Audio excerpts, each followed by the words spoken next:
Hello दोस्तों, good morning. मैं आपका दोस्त दिव्यांश यादव आपके अपने यूट्यूब चैनल एग्रीजोन पे हार्दिक स्वागत करता हूँ, मोस्ट वेलकम करता हूँ। तो फ्रेंड्स, अपना टॉपिक है खरपतवार। मैंने आपको पिछली 2 क्लासेस में बताया है कि खरपतवारों के बारे में क्लासिफिकेशन बताया, खरपतवारों का विशेषताएं बताई, गुण लाभ बताए, 2 लाभ और हानियां बताई मैंने इसकी, और इसके कैरेक्टर वगैरह मैंने सारे अपनी पिछली वीडियो में बताए थे। आज मैं बताऊंगा खरपतवारों का नियंत्रण कैसे करते हैं, इनको रोकते कैसे हैं। तो ये 3 तरीके से होते हैं। ये मैं जनरली बता दे रहा हूँ, अभी आपको पूरी जानकारी दूंगा मैं। तो जो अपने खरपतवार हैं उनको 3 तरीके से हम रोक सकते हैं। पहला है यांत्रिक तरीके से, यांत्रिक, और कौन सा है भौतिक तरीके से, दूसरा रासायनिक तरीके से, तीसरा है अपना बायोलॉजिकल तरीके से या जैविक तरीके से। अब बात करते हैं खरपतवारों के नियंत्रण की। मैंने ये आप लिख रखा है कुछ। अब जो अपना यांत्रिक एवं भौतिक विधियां हैं वो कौन कौन सी हैं उनके बारे में बात करेंगे। तो अब बात करते हैं पहली विधि, हैंड वीडिंग, यानी कि हाथ से उखाड़ना। ये हैंड ब्रीडिंग माने हाथ से उखाड़ना। कोई खरपतवार है जिसको हम हाथ से उखाड़ सकते हैं तो उसको क्या बोलते हैं, हैंड ब्रीडिंग कहते हैं। ये किसके अंतर्गत आता है, भौतिक विधियों के अंतर्गत आता है। किसके अंतर्गत आता है, भौतिक विधियों के अंतर्गत आता है। और आप बोलोगे यांत्रिक क्या है, यांत्रिक यानी कि मशीनरी। क्या है फ्रेंड्स, मशीनरी। जब कोई मशीनरी का उपयोग हो जाए वो समझ लेना यांत्रिक उपकरण, वो यांत्रिक विधि है खरपतवार नियंत्रण की। ये आप इतना जानते ही हैं, जैसे ट्रैक्टर है, कल्टीवेटर है, और हैरो है, डिस्क हैरो है, प्लाव है, जो काफी है, जो कटर मशीन है, वो सारी किसमें आ जाती हैं, यांत्रिक विधियों में आ जाती है। मैं अभी आपको बताऊंगा ढंग से ही।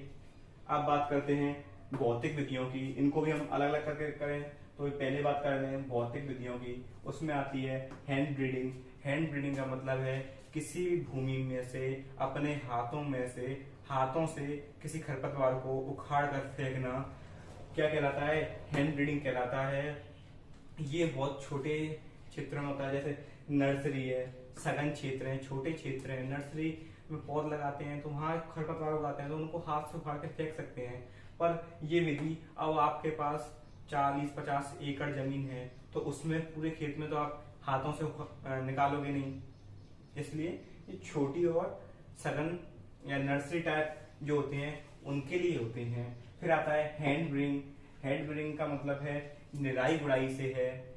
ये सीधी, मैं बताऊं, जो ये खेत है, हैंड ब्रीडिंग का मतलब है कि कहीं आप line to line, row to row जब करते हो और इन रोज के बीच में कोई खरपतवार उगाता है तो हम इनको कुदाली की मदद से, खुरपी की, कुदाली तो देखी होगी, कुदाली, खुरपी की मदद से यहाँ से इनको खरीच कर इनको बाहर खेत से निकाल सकते हैं। फिर बात करते हैं बर्निंग एंड फ्लेमिंग। अब आप बोलोगे ये क्या चीज है, जलाना और फ्लेमिंग, बर्न करना, गर्म करना, उनको आग से जलाना।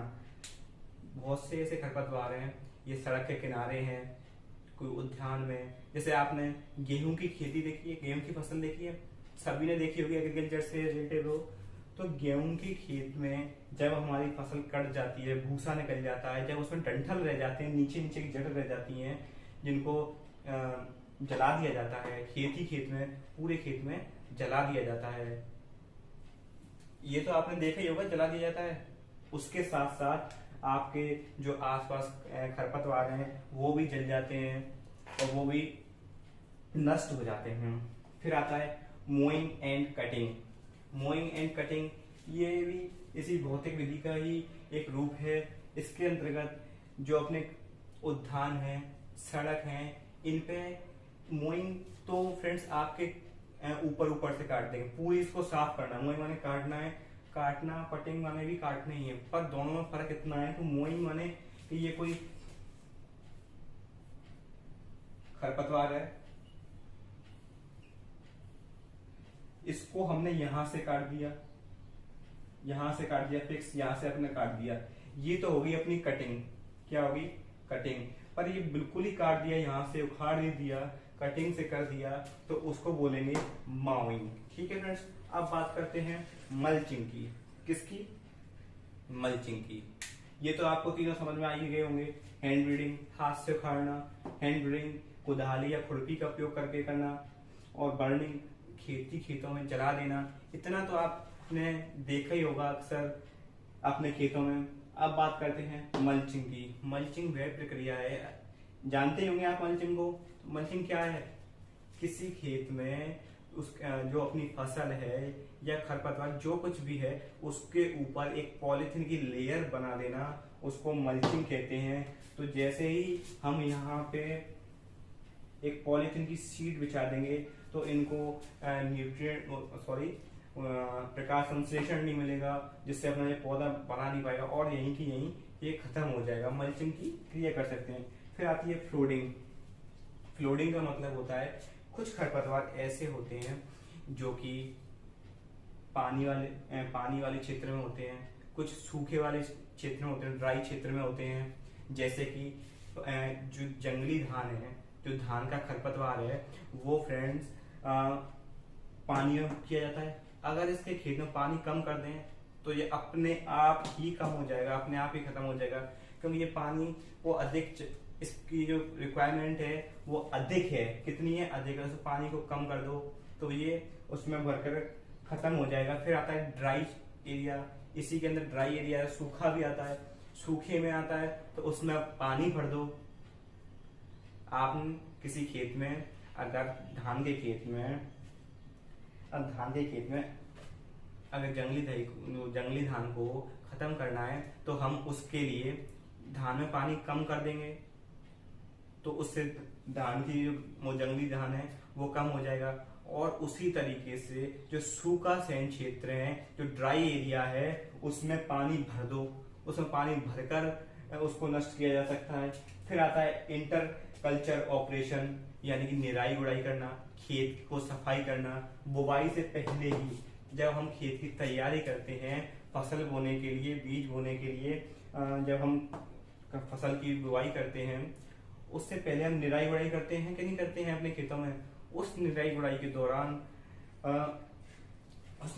दौरान ही जो फसल में खरपतवार होते हैं, वो खरपतवार अपने नष्ट हो जाते हैं। उसी को इंटर कल्चर ऑपरेशन कहते हैं। अब बात करते हैं यांत्रिक विधियों की। यांत्रिक विधियों में मैंने बताया था, ट्रैक्टर अपने खेतों में जोत रहा है। जोत जब लगाते हैं तो उससे क्या होता है, मिट्टी पूरी पलटती है। जो हल पर है, हैरो है, डिस्क है, प्लाव है, ये सारे जितने भी उपकरण हैं, यांत्रिक उपकरण हैं, वो किस में आ जाते हैं, वो आ जाते हैं यांत्रिक विधियों में आ जाते हैं। इनसे भी खरपतवारों को निकाला जाता है। जैसे उद्यानों में, छोटे छोटे उद्यान हैं अपने, उनमें क्या कहते हैं, जो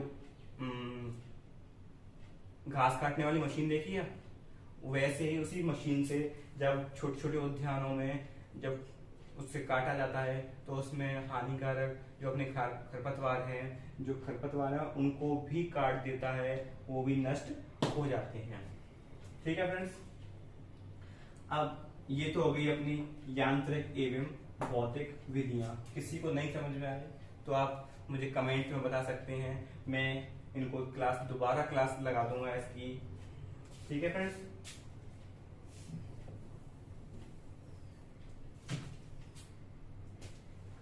और अब बात करते हैं रासायनिक विधियां। क्या, रासायनिक विधियां। तो रासायनिक जो विधियां हैं उनमें क्या क्या होता है, तो उनमें पहला आता है हाइब्रिडाइजेशन। क्या आता है, हाइब्रिडाइजेशन आता है, जिसे हम शाकनाशी कहते हैं। और फिर बात करेंगे हम क्लासिफिकेशन ऑफ हाइब्रिडाइसी, इसके शाकनाशियों का वर्गीकरण पढ़ेंगे। फिर पढ़ेंगे इनमें प्रयोग करने का समय। क्या पढ़ेंगे, प्रयोग करने का समय। या तो आप इसको नोट करना चाहो तो नोट कर सकते हो, वरना आप स्क्रीनशॉट लेना चाहो तो स्क्रीनशॉट ले सकते हो। जब आप स्क्रीनशॉट ले लो जब तक।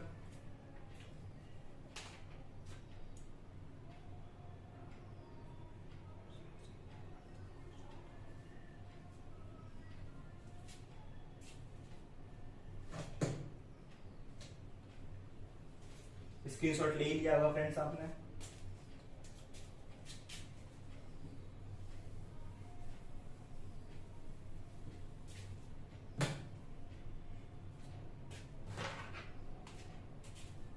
अब बात करते हैं फ्रेंड्स शाकनाशी की। किसकी? शाकनाशी की। क्या होता है ये शाकनाशी? वह रासायनिक पदार्थ जिससे खरपतवारों को रोका जा सके और उनकी वृद्धि को कंट्रोल किया जा सके, उसको हम शाकनाशी कह देते हैं। क्या कह देते हैं फ्रेंड्स? कि वह रासायनिक पदार्थ जिससे खरपतवारों को नष्ट किया जाए और उनकी वृद्धि को रोका जाए, उसको हम क्या कहेंगे? शाकनाशी कहेंगे। क्या कहेंगे? शाकनाशी। जो दोस्त मेरे लिखना चाहें वो लिख सकते हैं। वह रासायनिक पदार्थ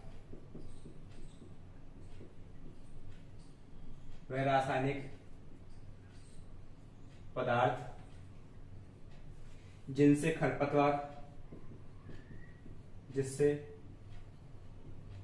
खरपतवार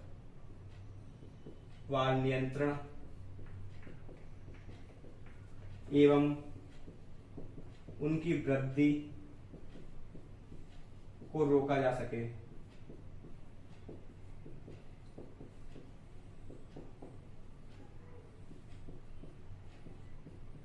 उसे क्या कहते हैं? हाइब्रिडाइजेशन या शाकनाशी कहते हैं। वह रासायनिक पदार्थ जिनमें खरपतवारों को नियंत्रण या नष्ट किया जाता है एवं उनकी वृद्धि को रोका जाता है या रुक जाती है, उस रसायन को या उस रासायनिक पदार्थ को या उस रसायन को शाकनाशी को शाकनाशी या हाइब्रिडाइजेशन कहते हैं। और एग्जाम्पल के तौर पे बात करें, जैसे 2,4-D आपने सुना होगा। मैंने अपनी पहली क्लास में मैंने बताया था कि जब इनका मैंने वर्गीकरण बताया था, तब मैंने बताया था चौड़ी पत्ती वाले और सकरी पत्ती वाले। तो मैंने बताया था आपको कि गेहूं के खेत में चौड़ी पत्ती वाले खरपतवारों को नष्ट करने के लिए 2,4-D का उपयोग किया जाता है। किसमें किया जाता है? 2,4-D का उपयोग चौड़ी पत्ती वाले खरपतवारों को रोकने के लिए 2,4-D का उपयोग किया जाता है। और 2,4-D की एक बात आपको बताऊं मैं कि विश्व का पहला कार्बनिक शाकनाशी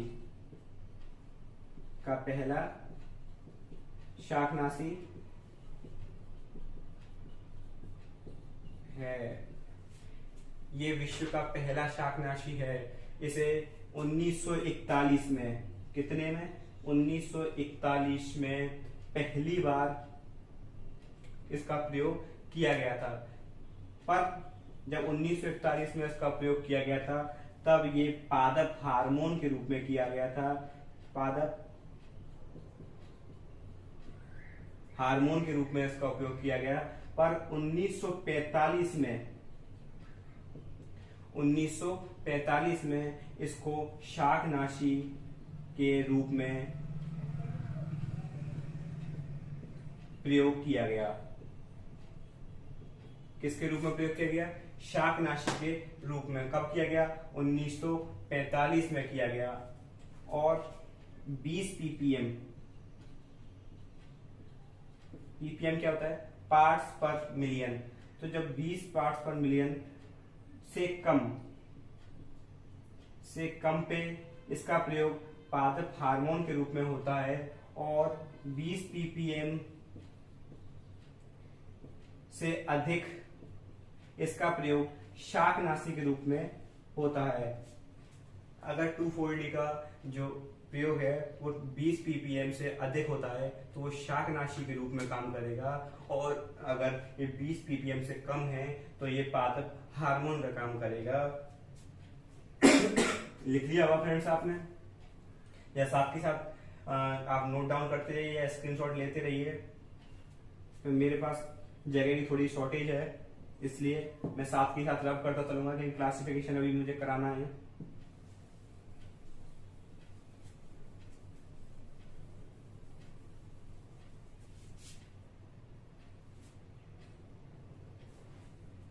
अब बात करते हैं क्लासिफिकेशन ऑफ हाइब्रिडाइजेशन।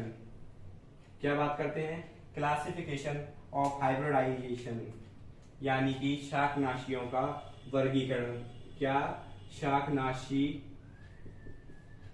का वर्गीकरण। क्या है? शाकनाशियों का वर्गीकरण। इनको मुख्य रूप से 4 भागों में बांटा गया है। देखते हैं कौन कौन से हैं। पहला है वर्णात्मक व अवर्णात्मक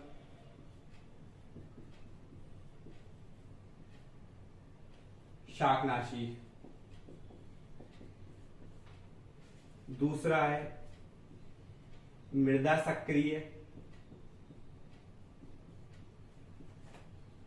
व पत्ती सक्रिय। ठीक है फ्रेंड्स, फिर बात करते हैं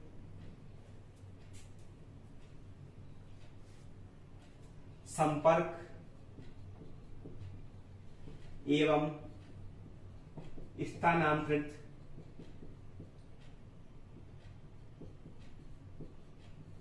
शाकनाशी। क्या क्या बात होगी?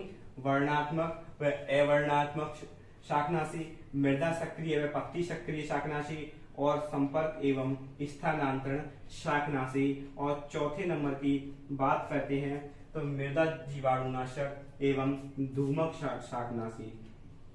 कौन से? मृदा जीवाणुनाशक एवं धूमक शाकनाशी। ठीक है फ्रेंड्स, आप नोट डाउन कर लीजिए जल्दी से इन्हें, फिर आगे मैं इनके वर्णन बताऊंगा इनका विस्तार से।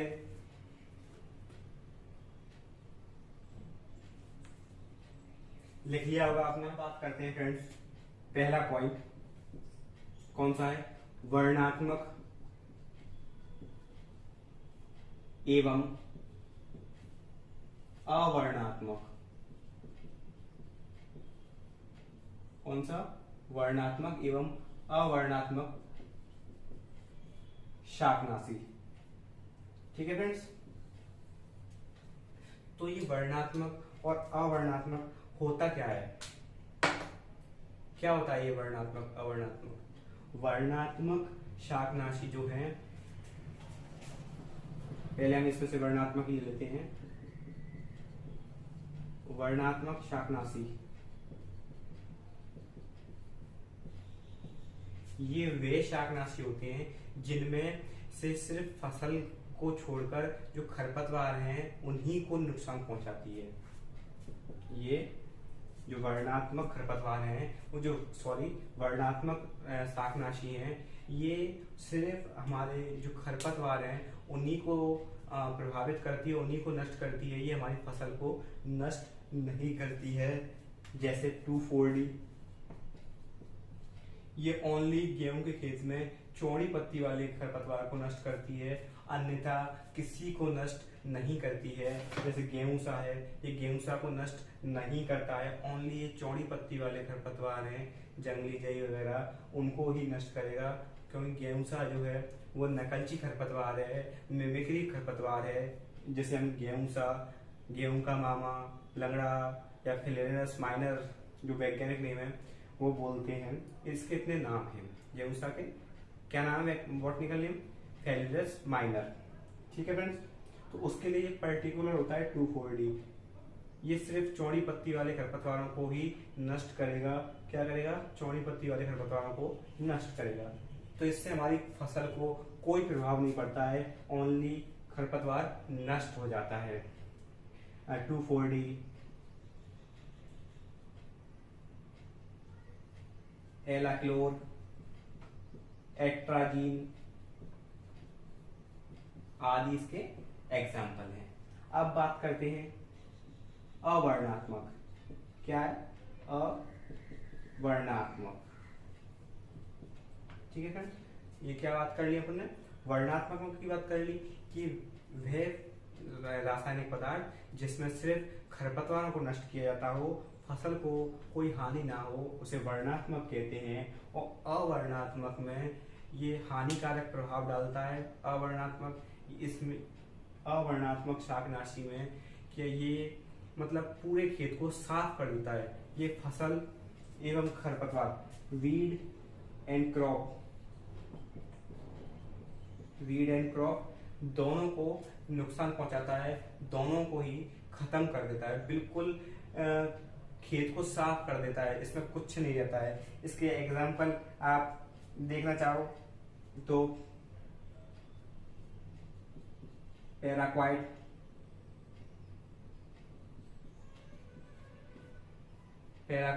जो पैराक्वाइट है फ्रेंड्स, वो हमारे पूरे अवर्णनात्मक को नुकसान पहुंचा देगा। फिर आता है बीट ऑयल।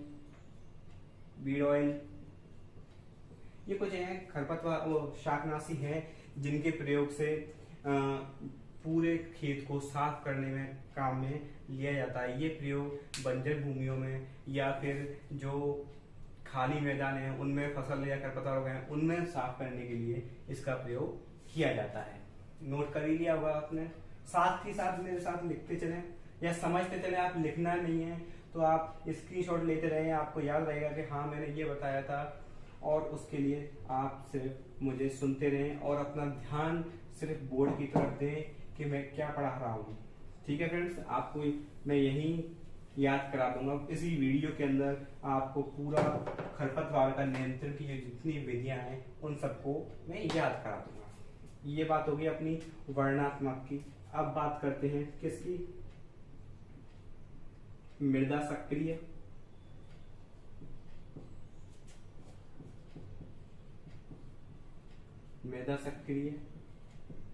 एवं पत्र सक्रिय।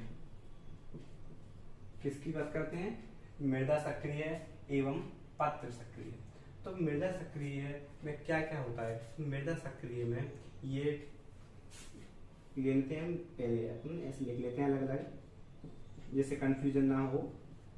मृदा सक्रिय तो इसमें फ्रेंड्स जो बुवाई से पहले कर्षण की क्रियाएं की जाती हैं, बुवाई से पहले किसी भी फसल की बुवाई से या शोइंग से पहले जितना कुछ भी किया जाता है, जो भी रसायनों का उपयोग किया जाता है उसे पत्र सक्रिय कहते हैं। क्या कहते हैं, पत्र सक्रिय कहते हैं। कब, बुवाई से पूर्व, बुवाई से पहले किसी रसायन का प्रयोग करना मृदा सक्रिय कहलाता है। क्या कहलाता है, मृदा सक्रिय कहलाता है। जैसे एग्जाम्पल के लिए आपको एट्राजीन, जो हमारी एट्राजीन शाकनाशी है उसका प्रयोग बुवाई से पहले किया जाता है। पेंडामिथाइलिन,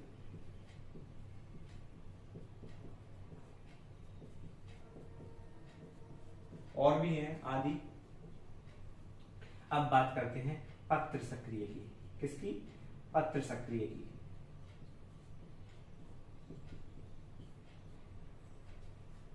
यहां तक तो आपको समझ में आ ही रहा है फ्रेंड्स।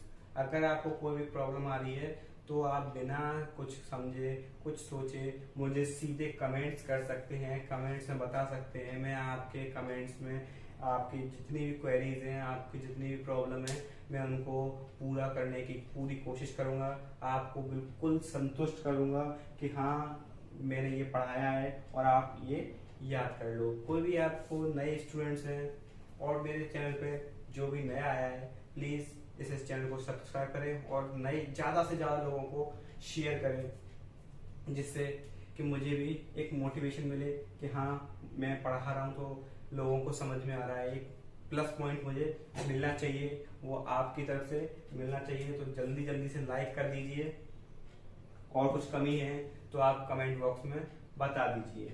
ठीक है, अब बात करते हैं पत्र सक्रिय की। ये तो फ्रेंड्स मृदा सक्रिय तो बुवाई से पहले भी यूज हो जाते हैं, लेकिन पत्र सक्रिय में क्या होता है, ये पर्टिकुलर लीफ पर या फिर जो स्ट्रीम है, ये तना है, उस पे काम करता है। कोई स्प्रे है, कोई फसल है, कोई पौधा है, ये कोई पौधा है,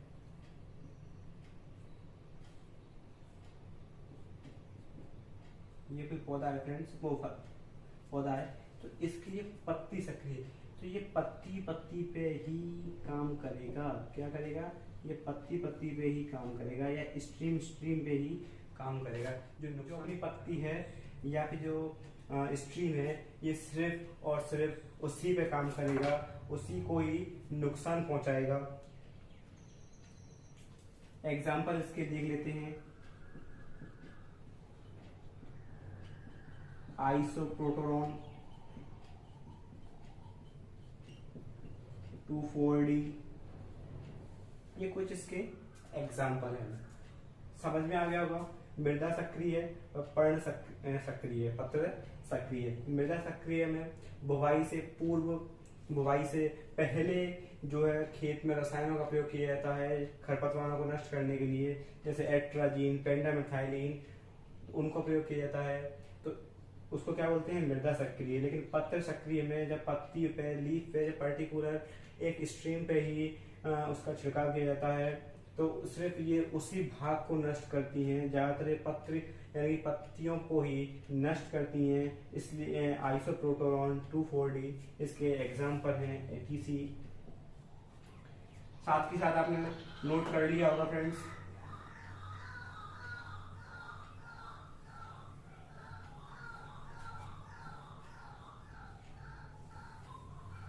अब बात करेंगे किसकी? संपर्क एवं स्थानांतरित शाकनाशी। किसकी? संपर्क एवं स्थानांतरित शाकनाशी। तो फ्रेंड्स, नाम से पता चल रहा है कि स्थानांतरण क्या है? एक जगह से दूसरी जगह जाना, उसे स्थानांतरण। संपर्क, किसी के संपर्क में आना, किसी के कांटेक्ट में आना, उसे संपर्क कहते हैं। इस तरह से जैसे रसायन है, जो शाकनाशी हैं, जो अपने रासायनिक रसायन है, वो जब फसल के संपर्क में आते हैं, जिस भाग के संपर्क में आते हैं, उनको संपर्क शाकनाशी कहते हैं। क्या कहते हैं? संपर्क शाकनाशी कहते हैं। किसके संपर्क में आते हैं ये?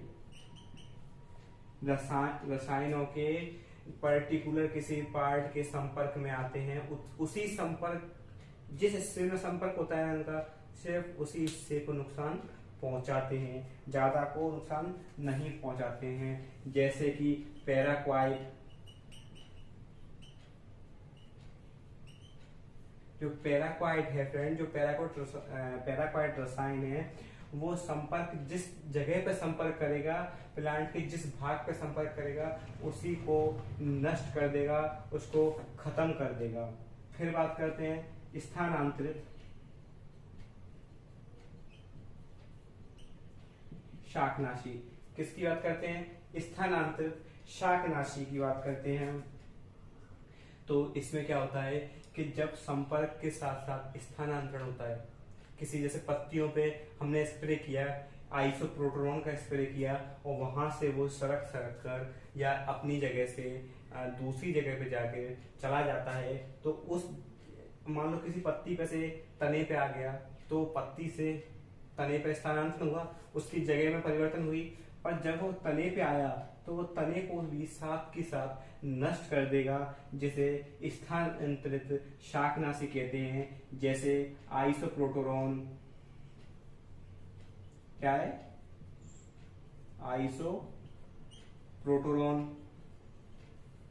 कौन सा है? आइसोप्रोटोन।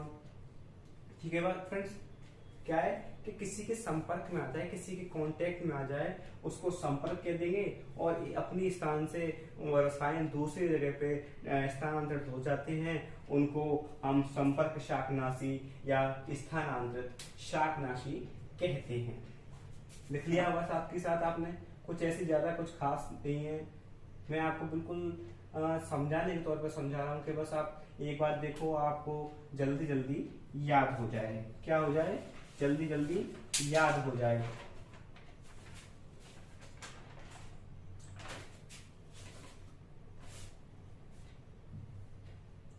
इरेज कर दूंगा फ्रेंड्स।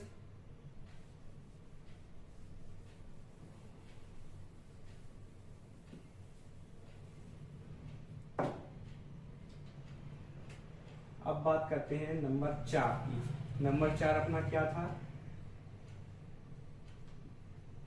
धूमक एवं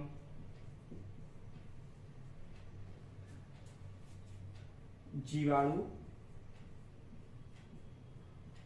नाशक। क्या है फ्रेंड्स?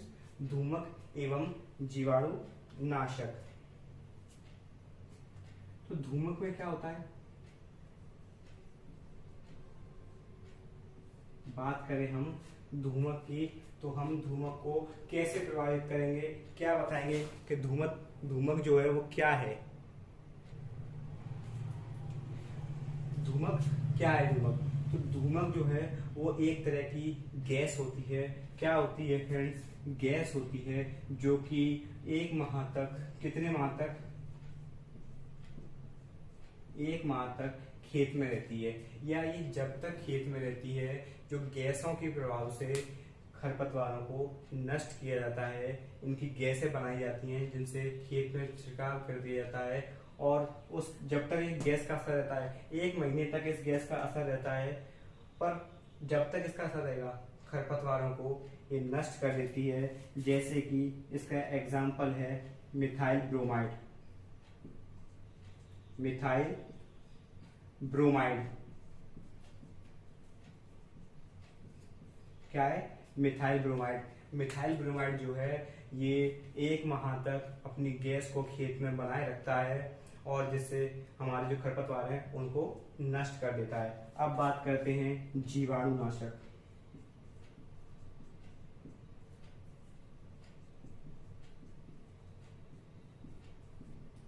अब ये तो हमने बात कर ली कि ये धूमक भी होता है, ये भी एक तरह की गैस होती है। ये मृदा के अंदर जो जीवाणु होते हैं, जो छोटे छोटे वायरस होते हैं, फंगल्स होते हैं, उनको भी नष्ट करता है। तो उनको नष्ट करने के लिए किसका उपयोग करते हैं? एट्राजीन का उपयोग करते हैं। किसका उपयोग करते हैं? एट्राजीन का उपयोग करते हैं। डायूरोन का उपयोग करते हैं। किसका? डायूरोन। जीवाणुनाशक में किसका उपयोग कर रहे हैं? एट्राजीन का, डायूरोन का। ये ऐसे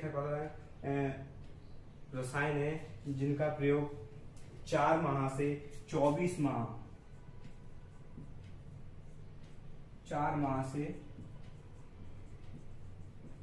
इनका जो असर है ना फ्रेंड्स, वो 4 माह से 24 माह यानी कि 2 वर्ष तक इनका असर रहता है और ये मृदा में जीवाणुओं को साथ ही साथ नष्ट कर देते हैं।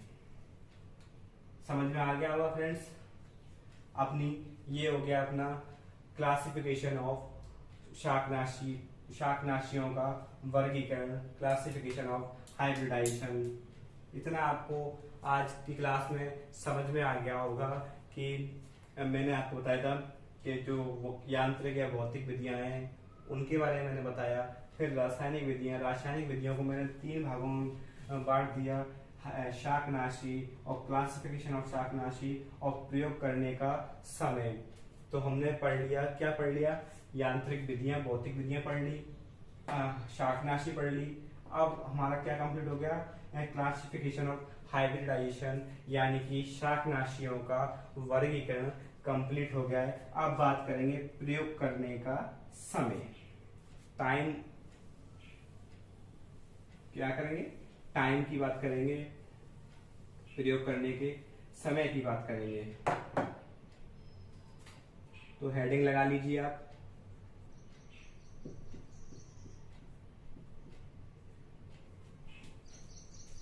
प्रयोग करने के समय। तो इसमें पहले बात करते हैं बुवाई पूर्व की। किसकी? बुवाई पूर्व की या रोपाई के पूर्व की।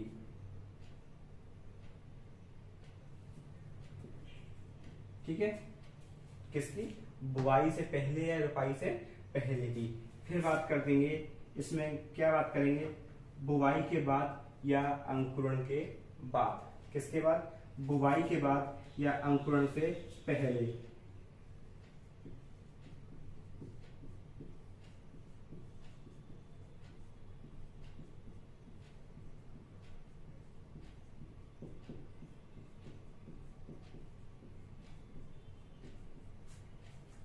क्या बात हो गई, पहले हमने क्या यूज किया, बुवाई से पूर्व, बोने से या सोइंग करने से पहले की क्रिया या रुपाई से पहले की। अब फिर जब सेकंड नंबर का है, सेकंड नंबर में क्या बात कर रहा है, बुवाई के बाद। ये तो हमने बुवाई से पहले, बीज डालने से पहले इसका उपयोग किया, पर इस जब बात करते हैं बुवाई के बाद की बात करते हैं। और फिर बात करते हैं नंबर 3,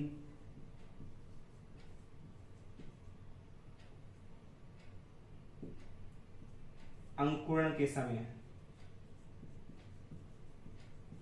किसके समय, अंकुरण के समय। आप नोट कर लीजिए,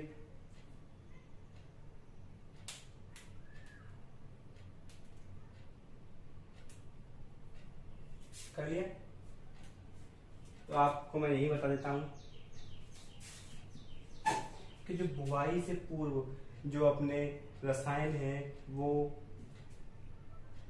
अब किसी भी फसल में अपन बुवाई से पहले अगर कोई रसायन का उपयोग करते हैं तो उसमें बुवाई से पहले का समय नोट किया जाता है। तो उसको प्रयोग करने के टाइम पे क्या आ जाएगा, बुवाई से पहले आ जाएगा। क्या आ जाएगा, बुवाई से पहले आ जाएगा। तो इसका जो एग्जाम्पल है, एग्जाम्पल क्या है अपना,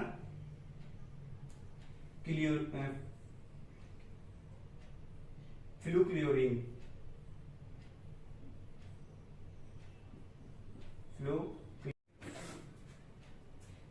क्या बात करता, पहला क्लोरीन। ये 1 किलो,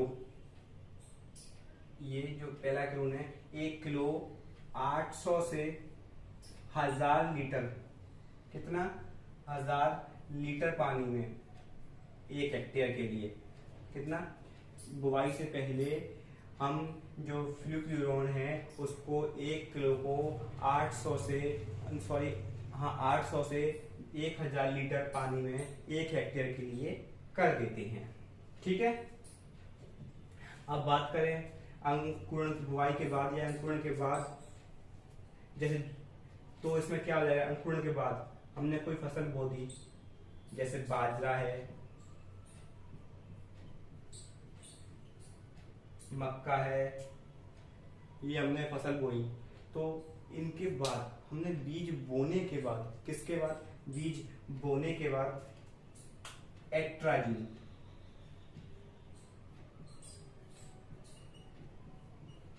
क्या, एट्राजीन आधा केजी प्रति हेक्टेयर, एट्राजीन का प्रयोग बुवाई के बाद करते हैं या अंकुरण से पहले करते हैं। जो हमने बीज तो बो दिया, बीज जैसे अंकुरण होने वाला है, फूटने वाला है, उससे पहले हम, अगर हमको खरपतवार दिख रहे हैं, लग रहा है खरपतवार है, तो हम एट्राजीन का उपयोग कर सकते हैं।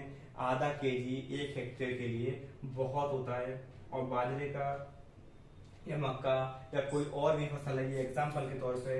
अब बात करते हैं अंकुरण के समय। अंकुरण के समय, अंकुरण हो गया है, फसल बड़ी हो गई है खड़ी फसल में, तो इसमें क्या करेंगे, तो खड़ी फसल के रूप में हम क्या करेंगे, तो मान लो गेहूं के खेत में 2,4-D, कितने, 2,4-D 30 से 35 दिन बाद,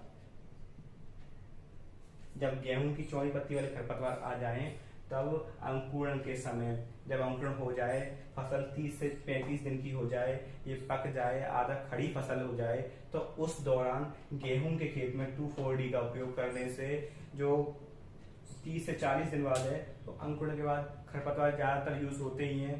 ये अपना एक टाइम पीरियड था कि कुछ टाइम बुवाई से पहले करते हैं, सोइंग से पहले करते हैं, कुछ बुवाई के बाद करते हैं, और कुछ जो रह जाते हैं वो क्या कहते हैं, खड़ी फसल में करते हैं। ठीक है फ्रेंड्स, ये अपनी बात हो गई शाकनाशी की, क्लासिफिकेशन ऑफ शाकनाशी। और अब प्रयोग का समय, ये हो गया अपना जैव रासायनिक विधियां। अब बात करेंगे फ्रेंड्स, लिख लिया होगा आप सभी ने, कुछ नहीं है इसके नियंत्रण में, आप बस मेरे साथ जुड़े रहिए, अपने यूट्यूब चैनल एग्री जोन के साथ जुड़े रहिए, अपने दोस्तों से ज़्यादा शेयर कीजिए, जिससे मेरा चैनल और लोगों के सामने आए, उनको मदद मिले, उनको भी हेल्प हो सके। तो अपना जो खरपतवार के नियंत्रण की विधियां हैं उनका अपना एक टॉपिक चल रहा था। तो हमने क्या क्या पढ़ लिया, यांत्रिक और भौतिक विधियां पढ़ ली, रासायनिक विधियां पढ़ ली, रासायनिक विधियों का वर्गीकरण पढ़ लिया, वर्गीकरण में कैसे शाकनाशियों का वर्गीकरण और उनके प्रयोग का समय। अब बात करते हैं जैविक विधियों की बात करते हैं। किसकी बात करते हैं? जैविक विधियों की बात करते हैं। तो जैविक विधियां कौन कौन सी हैं उनके बारे में अब हम बात करेंगे। क्या करेंगे फ्रेंड्स? बात करेंगे। तो जैविक यानी कि जो अपना देसी तरीका है, परवक्षी द्वारा, सूक्ष्म जीवों द्वारा इनका प्रयोग किया जाता है। क्या किया जाता है? प्रयोग किया जाता है।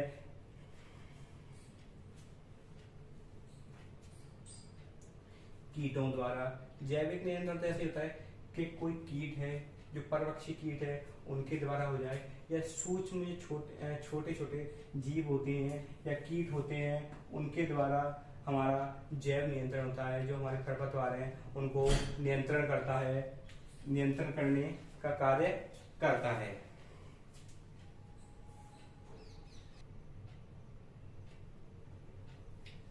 जैविक विधियों में क्या होता है? मैंने अभी बताया कि कीट, सूक्ष्म कीटों, सूक्ष्म जीवों द्वारा, पर जब जैविक विधियों द्वारा, कीटों द्वारा इसका प्रयोग किया जाता है तो उसे पैराबायोलॉजिकल कहते हैं।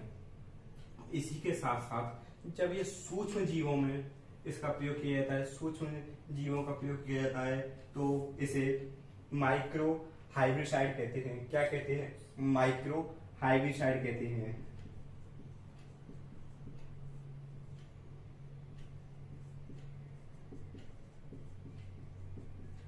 माइक्रो हर्बिसाइड कहते हैं। किसको कहते हैं? सूक्ष्म जीवों को।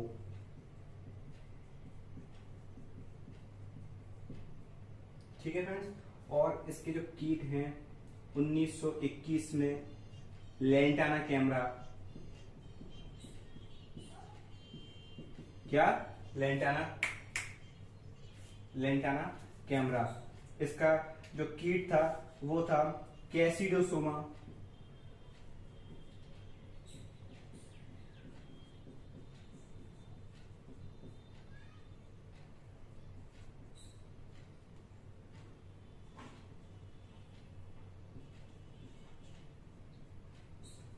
क्या था? जो अपना लेंटाना कैमरा, जो खरपतवार है, इसके नियंत्रण के लिए कैसिडोसोमा लेंटाना का प्रयोग किया गया। तो इस तरह से कुछ हमारी जैविक विधियां हैं जो आप अपनी नोट्सों से या वैसे पढ़ सकते हैं। मैंने आपको बता दिया है कि जैविक जो विधियां हैं वो सूक्ष्म जीवों द्वारा, सूक्ष्म कीटों द्वारा, जीवाणुओं द्वारा, इनसे इनका उपयोग किया जाता है। जैविक विधियां हैं। ठीक है फ्रेंड्स, आज का टॉपिक जो अपना नियंत्रण था वो आज अपना खरपतवार खत्म हो गया है।